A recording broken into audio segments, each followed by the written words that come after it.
10টার আগে দিতে হবে নাস্তা। বরমশাইয়ের মর্নিং ডিউটি চলছে। ফ্রিজ খুলে দেখলাম সেরকম কিছু নেই, ছিল টমেটো, বিট, গাজর আর এখানে ছিল ক্যাপসিকাম। তো বিট নিয়ে নিলাম আর দেখি কী কী আছে। লঙ্কা ছিল আর টমেটো ছিল। তারপরে ফট করে চোখ পড়ল ডিমের উপর। তো চলো ডিমটাকে আজকে একটু নতুনত্বভাবে বানিয়ে দিব কিছু নাস্তার।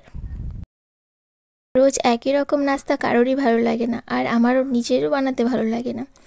তো বাসি কাজ কমপ্লিট হওয়ার পর এখানে আলুর দম করবো জন্য দুপুরে, তাই জন্য আলু সিদ্ধ করে নিয়েছিলাম। তো এগুলো যাবে পরে, এগুলোর কাজ হবে পরে, আগে আমি বানাবো নাস্তা।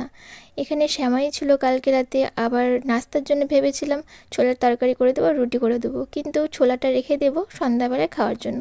ছোলাটা করব না, আজকে একটু নতুনত্বভাবে কিছু করব। তারপরে ছেলের এখানে দুধ চলে এসছে, ছেলের দুধটা গরম করে ছেলের দুধটা আগে রেডি করে রাখছি।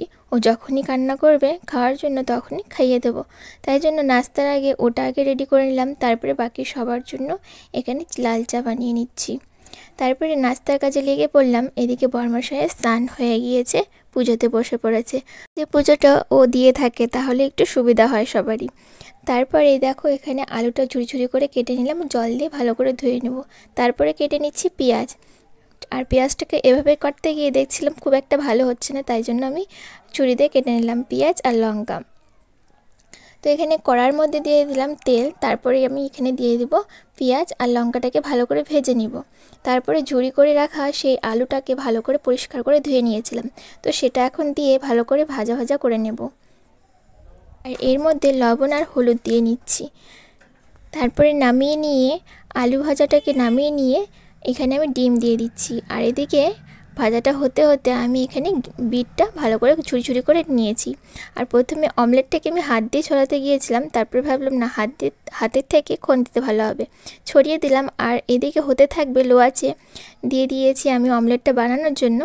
আর এদিকটাতে আমি ময়দা আর বিটটা ভালো করে মাখিয়ে নিয়েছি। পরে দেখতে গিয়েছিলাম একটু ফাঁকে বরমাসের পূজা কত দূর, দেখলাম না হয়ে এসছে। তারপরে আমি একটু স্পিডটা বাড়িয়ে নিলাম। তারপরে ময়দাটা মাখিয়ে নিয়েছি আর ময়দার মধ্যে দিয়ে দিলাম একটু পেঁয়াজ আর লঙ্কা কুচি আর একটুখানি লবণ। তো এখানে দেখো পরোটাগুলো খুব সুন্দর করে ভেজে নিচ্ছি, আর কি সুন্দর একটা লালচে লালচে কালার এসছে, আর সেটা এসছে বিটের জন্য। পরোটাটা খেতে খুব ভালো হয়েছিল, কিন্তু একটু ভুল হয়েছিল আমার, সেটা হলো লবণটা একটু কম হয়েছিল। ঘোরার মধ্যে আমার একটু লবণের পরিমাণটা কম হয়ে গিয়েছিল। যাই হোক, বাকি সব কিছুই ঠিক হয়েছিল, ভালো হয়েছিল। খুব সুন্দর একটা নাস্তা করে বরমশাই কাজে গিয়েছিল।